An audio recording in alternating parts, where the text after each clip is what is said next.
so my heart is definitely racing. I don't know about anyone else's. This is the stuff nerds dream of. 10 seconds. 9, 8, 7, 6, That's gonna 5, happen. 4, 3, 2.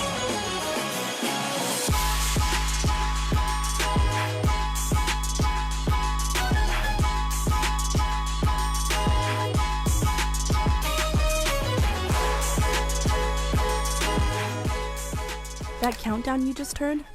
We'll get back to that in a minute. Last episode, we saw the epic launch of ICESat-2, NASA's newest state-of-the-art ice-observing satellite. But now that that's in orbit, the pressure to deliver results is on. Between launch and, the first ground returns, took 17, 18 days or something like this. It's a time when you're quite nervous. 9 years ago, Dr. Torsten Marcus took over as the lead project scientist for ICESat-2 during a time when the mission needed a champion. You start fighting for a mission over, for 9 years now. So when ICESat-2 was turned on for the first time 18 days after it was launched, only then would the science team know if the whole thing had worked. And it did. First of all, it's kind of emotional, right? Being here, ICESat-2 was developing for 9-10 years. Rocket scientists, you live a mission, right? If it sounds like there's a lot of noise in the background, that's because Torsten is being interviewed from a plane 1,500 feet in the air. IceBridge was tasked with the job of bridging the data between the end of ICESat's mission and the beginning of ICESat-2, about a 9-year difference. The goal is that it would run until ICESat-2 launched and then would have overlap with ICESat-2 as well, so we can get a really long, well-calibrated time series from IceBridge. As the deputy project scientist for Operation IceBridge, Brick works closely with Torsten to make sure the two missions are syncing up. The timing was everything during that mission, which was a real challenge because not only do we need to... Basically what you need to take away is getting an airplane and a satellite in space to fly over the same flight path at the same time and collect matching data is really, really hard. IceBridge was tasked with two objectives: check the accuracy of ICESat-2's data over land ice and over sea ice. They were able to lock in the land ice data fairly quickly in the mission, but the sea ice data... It was really tricky. We waited day after day. Do we fly the sea ice? It's still on our list. 7, 6, That's gonna 5, happen. 4, 3, 2, 1. Mark on the overpass, 0435, 35 Zulu. Here's what just happened. A plane 1,500 feet up and a satellite 308 miles up measured the same sea ice at the same time.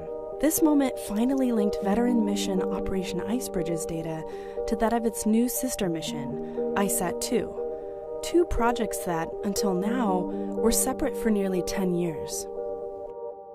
It's a very satisfying feeling because you do something that is meaningful and in the bigger picture, and yeah, it's very satisfying. Our search for knowledge doesn't end here.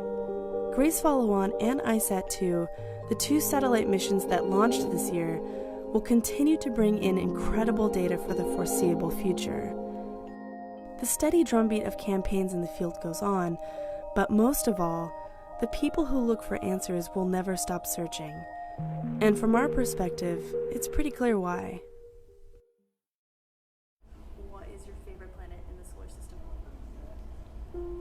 My favorite planet is the planet Earth. What? Earth? Really? The Earth, obviously. Favorite planet in the solar system? Earth, right? We live on it. It's a really important one. Favorite planet is Earth. Right. Yeah. Yeah. Yeah, so Why? when you look out at the other planets, they're absolutely fascinating. They've got all sorts of interesting systems going on. They've got dust storms.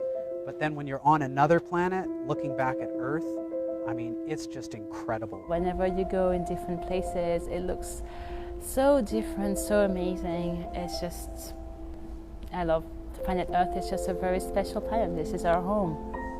We've seen things far beyond the solar system.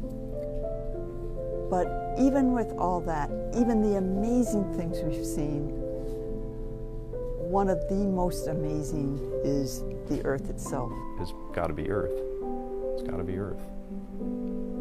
It's got to be here. I like the polar regions of here, of Earth. Yeah, sorry. It's very boring. Earth is good. Earth is good. We live here, it sustains our life. I'm not going to turn my back on it.